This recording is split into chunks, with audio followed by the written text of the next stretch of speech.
So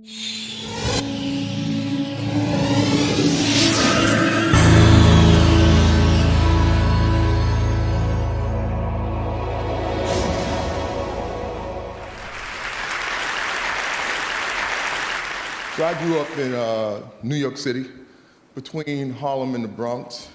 Growing up as a boy, we was taught that men had to be tough, had to be strong, had to be courageous, dominating, no pain, no emotions, with the exception of anger and definitely no fear.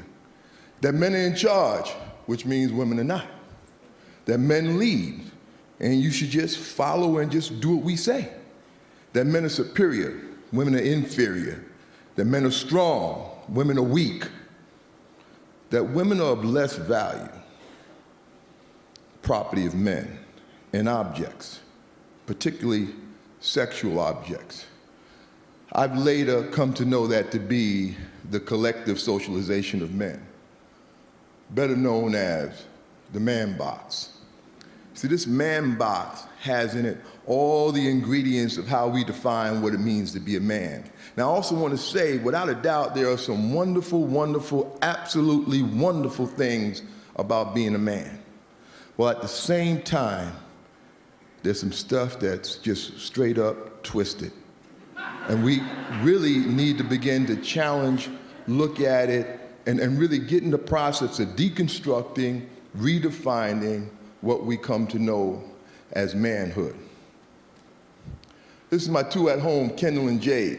They're 11 and 12. Kendall's 15 months older than Jade. There's a period of time, when my wife, her name is Tammy, and I, we just got real busy and whip, whip, bit, bam, boom, Kendall and Jade.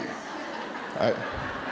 And when they were about 5 and 6, 4 and 5, Jade could come to me. It didn't matter, come to me crying, It didn't matter what she was crying about. She can get on my knees, she can snot my sleeve up, just cry it out, Daddy got you, that's all that's important.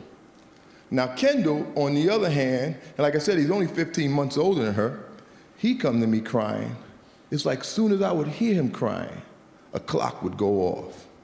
I would give the boy probably about 30 seconds, which means by the time he got to me, I was already saying things like, why you crying? Hold your head up, look at me, explain to me what's wrong, tell me what's wrong, I can't understand you while you're crying. And out of my own frustration of my role and responsibility of building him up as a man to fit into these guidelines and these structures that are defining this man box, I would find myself saying things like, just go in your room. Just go on in your room, sit down, get yourself together, and come back and talk to me when you could talk to me like a what? A man. Like a man. And he's 5 years old. And as I grow in life, I would say to myself, my God, what's wrong with me? What am I doing? Why would I do this? And I think back to my father. There was a time in my life where we had a very troubled experience in our family. My brother Henry, he died tragically when we was teenagers. We lived in New York City, as I said, we lived in the Bronx at the time. And the burial was a place called Long Island. It was about 2 hours outside of the city. And as we were preparing to come back from the burial, the cars stopped at the bathroom, to let folks take care of themselves before the long ride back to the city. And the limousine empties out. My mother, my sisters, my auntie, they all get out, but my father and I stayed in the limousine. And no sooner than the women got out, he burst out crying. He didn't want to cry in front of me, but he knew he wasn't going to make it back to the city. It was better me than to allow himself to express these feelings and emotions in front of the women. And this is a man who 10 minutes ago had just put his teenage son in the ground. Something I just can't even imagine. The thing that sticks with me the most is that he was apologizing to me for crying in front of me. And at the same time, he was also giving me props, lifting me up for not crying. I come to also look at this as this fear that we have as men, this fear that just have us paralyzed, holding us hostage to this man box.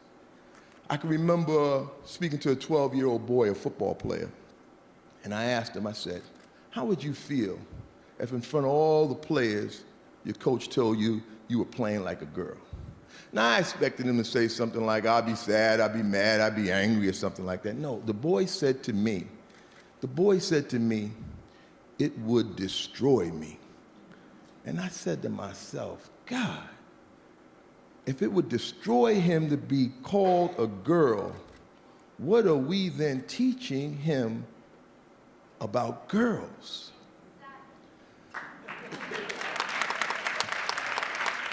It took me back to a time when I was about 12 years old. I grew up in tenement buildings, you know, in the inner city, and at this time we're living in the Bronx. And in the building next to where I lived, there was a guy named Johnny. He was about 16 years old, and we were all about 12 years old, younger guys, and he was hanging out with all us younger guys. And this guy, he was up to a lot of no good. He was the kind of kid where parents would have to wonder, what is this 16-year-old boy doing with these 12-year-old boys?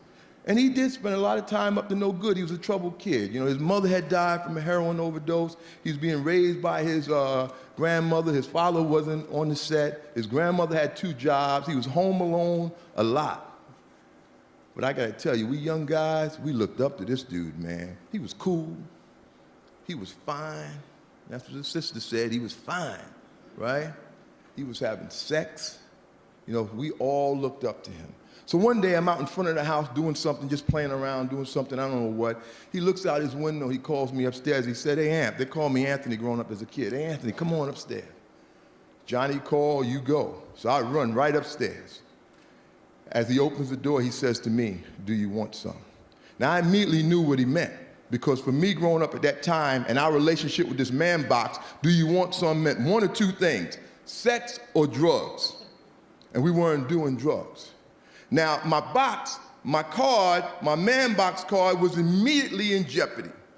2 things. One, I never had sex. We don't talk about that as men. You only tell your dearest, closest friends, sworn to secrecy for life, the first time you had sex. For everybody else, we go around like we've been having sex since we was 2. There ain't no first time. The other thing I couldn't tell him is that I didn't want any. You know, that's even worse. We're supposed to always be on the prowl. Women are objects, especially sexual objects. So anyway, I couldn't tell him any of that. So like my mother would say, make a long story short, I just simply said to Johnny, yes. He told me go in his room. I go in his room, on his bed is a girl from the neighborhood named Sheila. She's 16 years old, she's nude. She is what I know today to be mentally ill, higher functioning at times than others. We had a whole choice worth, you know, inappropriate names for her.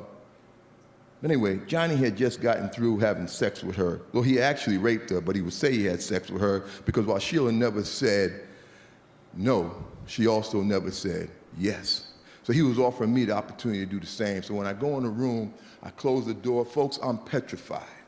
I stand with my back to the door so Johnny can't bust in the room and see that I'm not doing anything. And I stand there long enough that I could have actually done something. So now I'm no longer trying to figure out what I'm gonna do. I'm trying to figure out how I'm gonna get out of this room. So in my 12 years of wisdom, I zip my pants down, I walk out into the living room, and lo and behold to me, while I was in the room with Sheila, Johnny was back at the window calling guys up. So now it's a living room full of guys, like, you know, like the waiting room in the doctor's office. And they asked me, how was it? And I say to them, it was good. And I zip my pants up in front of them, and I head for the door. Now, I say this all with remorse, and I was feeling a tremendous amount of remorse at that time, but I was conflicting, because while I was feeling remorse, I was excited, because I didn't get caught, but I knew I felt bad about what was happening. This fear getting outside the man box totally enveloped me. It was way more important to me about me and my man box card than about Sheila and what was happening to her. See, collectively, we as men are taught to have less value in women, to view them as property and the objects of men. We see that as an equation that equals violence against women.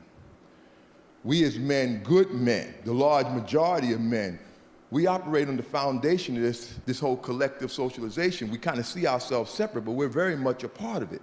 You see, we have to come to understand that less value, property, and objectification is the foundation, and the violence can't happen without it. So we're very much a part of the solution as well as the problem. The Centers for Disease Control says that men's violence against women is at epidemic proportions. It's the #1 health concern for women in this country and abroad. So quickly, I'd like to just say, you know, this is my love of my life, my daughter Jade. The world I envision for her. How do I want men to be acting and behaving? I need you on board. I need you with me. I need you working with me and me working with you on how we raise our sons and teach them to be men. That it's okay to not be dominating. That it's okay to have feelings and emotions. That it's okay to promote equality. That it's okay to have women who are just friends and that's it. That it's okay to be whole. That my liberation as a man is tied to your liberation as a woman. I remember asking a 9-year-old boy, what would life be like for you if you didn't have to adhere to this man box? He said to me, I would be free. Thank you, folks.